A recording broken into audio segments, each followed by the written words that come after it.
Bismillahirrahmanirrahim. Assalamualaikum warahmatullahi wabarakatuh. A'udzu billahi minasyaitonir rajim. Bismillahirrahmanirrahim. Alhamdulillahi rabbil alamin. Asyhadu an la ilaha illallah wahdahu la syarika lah wa asyhadu anna sayyidana Muhammadan abduhu wa rasuluh. Allahumma salli wa sallim wa barik ala sayyidina wa maulana Muhammad wa ala alihi wa ashabihi wa man tabi'ahum bi ihsanin ila yaumiddin, amma ba'd. Al-mukarramun wal mukarramun, para habaib, guru-guru agama, tokoh-tokoh masyarakat yang hadir di haul Muallim Kyai Haji Abdi Syukur bin Jamaluddin bin Abdul Karim. Sedikit ulun membacakan biografi singkat Muallim Kyai Haji Abdi Syukur. Muallim Kyai Haji Abdi Syukur bin Jamaluddin bin Abdul Karim, atau yang dikenal dengan sebutan Muallim Syukur Teluk Tiram, Banjarmasin, lahir di kota Kutai, hulu Sungai Utara pada tahun 1901 Masehi. Pada zaman penjajahan Belanda, beliau memiliki saudara kandung Siti Semah almarhum dan Siti Komariah almarhum. Selain itu juga memiliki saudara seayah, yaitu Saidah, Rafi'ah, Ubaidullah almarhum dan Abdus Salam almarhum. Muallim Kyai Haji Abdi Syukur menikahi seorang wanita yang bernama Hajjah Siti Rahmah dan melahirkan anak sebanyak 12 orang. Namun hanya 4 orang yang masih hidup. Yang pertama adalah Haji Abdurrahman Syukur, yang kedua adalah Masrufah, yang ketiga adalah Abdul Qadir Syukur, dan yang keempat adalah Masnya.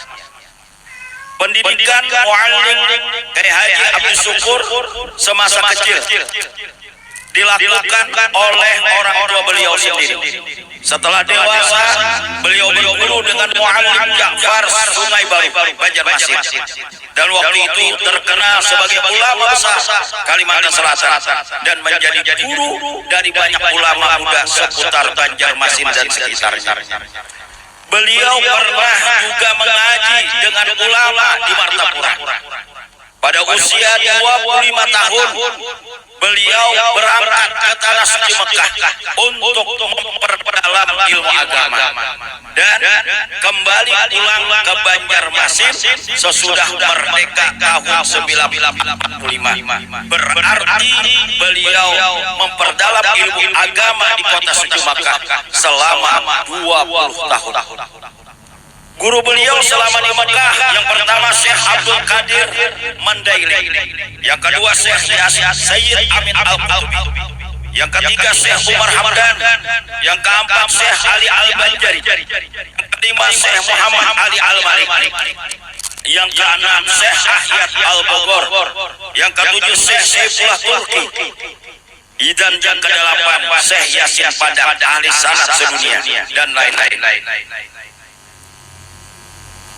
Kawan-kawan seangkatan beliau di tanah suci Mekah selama beliau mengaji di tanah suci Mekah antara lain Guru Kyai Haji Saman Mulia, paman Guru Kyai Haji Muhammad Zaini Abdul Ghani, Guru Sulumpur, Guru Kyai Haji Saman Jalil, Guru Bangil, Guru Kyai Haji Sarwani Abdan, perguruan daripada Abah Guru Sulumpur dalam tarikat Samaniyah.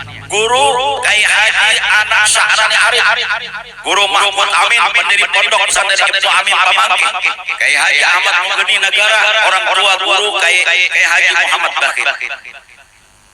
Muallim Kyai Haji Abdi Syukur itu memiliki kunci putuh.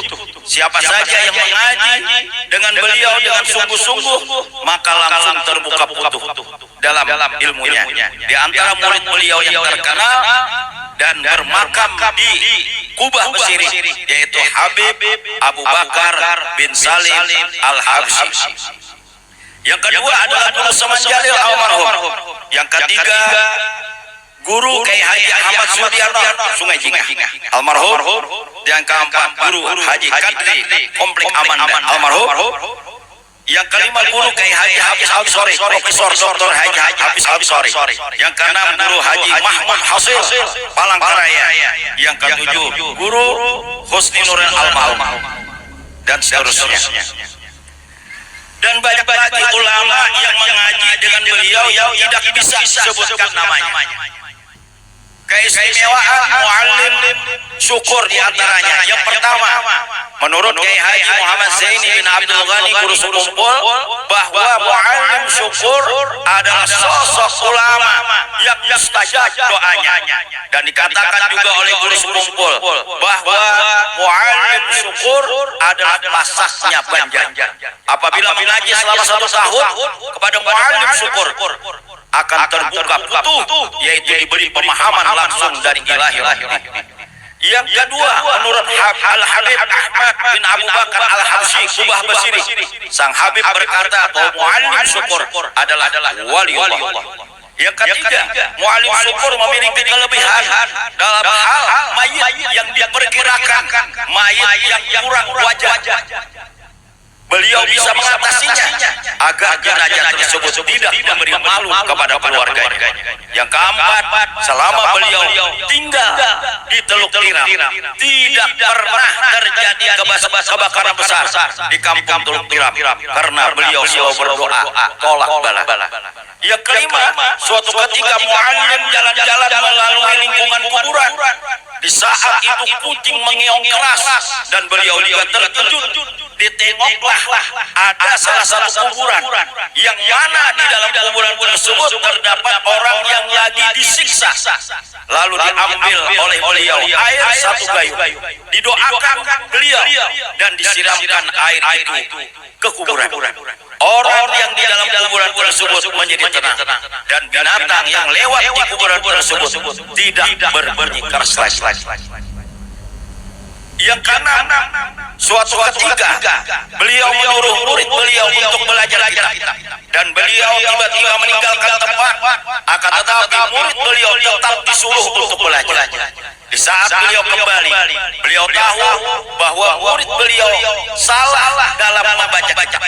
Kemudian beliau menegur murid tersebut, sehingga murid tersebut bingung karena dia memang sengaja untuk menyalahkan membaca kitab tersebut untuk mengetahui apakah sang muallim benar-benar tahu. Lalu ditanya oleh murid beliau, kemanakah beliau pergi di saat perjalanan tersebut? Lalu beliau bercerita bahwa beliau sedang menyelamatkan orang yang sedang dalam kesusahan yang berada di laut. Kapalnya mau tenggelam, dibuktikan dengan rusaknya baju beliau yang digunakan untuk menambal kapal tersebut, sehingga beliau wafat pada usia 90 tahun hari Kamis tanggal 26 Rajab 1410 Hijriah, 23 Februari 1990 Masehi, sekitar jam 3 sore sebelum asar, dan disolatkan pada hari Jumat tanggal 27 Rajab 1410 Hijriah di Langgar Miftahus Salam di samping makam kubah beliau. Disolatkan diimami oleh anak beliau Kiai Haji Abdul Ghaffar Syukur. Banyak tokoh ulama besar yang hadir, di antaranya Kiai Haji Mahfuz Amin Almarhum, kawan seperguruan beliau di Mekah, pengasuh pondok pesantren Ibnu Amin Pemanggi, Kiai Haji Badruddin Almarhum, Kiai Haji Muhammad Rasyad Almarhum, Kiai Haji Muhammad Zaini Abdul Ghani Almarhum, dan banyak lagi yang lain. Beliau dimakamkan setelah sholat Jumat di belakang Masjid Jami Teluk Tiram dan diantarkan oleh ribuan masyarakat dari berbagai kalangan alim ulama, para habaib dan tokoh masyarakat. Dan alhamdulillah 1 tahun makam beliau dipindah, dan inilah yang kita lihat di hadapan kita. Beberapa nasihat dan amalan beliau: yang pertama, setelah sholat maghrib jangan pulang ke rumah kecuali sesudah isya dengan diisi amalan dan ibadah, di antaranya sholat taubat, sholat hajat, sholat hifzil iman, dan sholat sembahyang hadiah. Selain itu membaca yasin, tahlil, dan doa arwah. Yang Yang kedua, sesudah subuh janganlah pulang ke rumah kecuali terbit matahari sesudah sholat isra. Yang ketiga, hendaknya selalu menolong orang yang berhajat. Yang keempat, kurangilah urusan dunia. Yang kelima, usahakan selalu bangun malam untuk sholat tahajud dan berdoa di tengah malam meminta kepada Allah. Yang keenam, memperbanyak membaca salawat dan istighfar minimal 100 kali setiap hari. Yang ketujuh, perbanyak membaca ya Hafiz, ya Latif, ya Kafi. Sekurang-kurangnya sehari dibaca 133 kali untuk pemeliharaan diri dari gangguan setan ataupun makhluk lain. Yang kedelapan, perbanyak membaca ya Fatah, ya Raza, ya Alim. Sekurang-kurangnya sehari dibaca 133 kali untuk terbuka ilmu dan rezeki. Yang kesembilan, supaya selamat dari gangguan-gangguan manusia dan makhluk lainnya dengan membaca Bismillahirrahmanirrahim sebanyak 7 kali ditiupkan kepada kedua belah tangan kita, lalu disambungkan dari wajah sampai ke seluruh tubuh. Diulang 3 kali berturut-turut. Bisa juga amalan ini digunakan untuk niat yang lain, bisa untuk kelulusan sekolah, diterima bekerja dan lain-lain. Yang ke-10, untuk memanggil istri, suami, anak yang lari atau tidak kembali ke rumah, hendaklah pertama berwudu sebelum azan, kira-kira 5 menit atau 10 menit. Setelah berwudu, lalu berdiri di depan pintu rumah yang terbuka, dan ketika mendengar azan pada kalimat asyhadu wa asyhadu anna Muhammadar Rasulullah, batis kanan diangkat lalu dipanggil namanya istri, suami, anak yang lari dari rumah. Insya Allah dikembalikan oleh Allah dan dilaksanakan amalan ini setiap azan sampai mereka kembali. Inilah sekelumit daripada manaqib beliau. Mudah-mudahan kita semuanya mendapatkan berkah dan berkat mu'alim syukur, yaitu dikabulkan segala hajat dan permohonan kita, diluaskan rezeki kita yang halal, dan mudah-mudahan dijauhkan daripada segala bala musibah. Wallahu a'lam bishawab. Billahi taufiq wal hidayah. Assalamualaikum warahmatullahi wabarakatuh.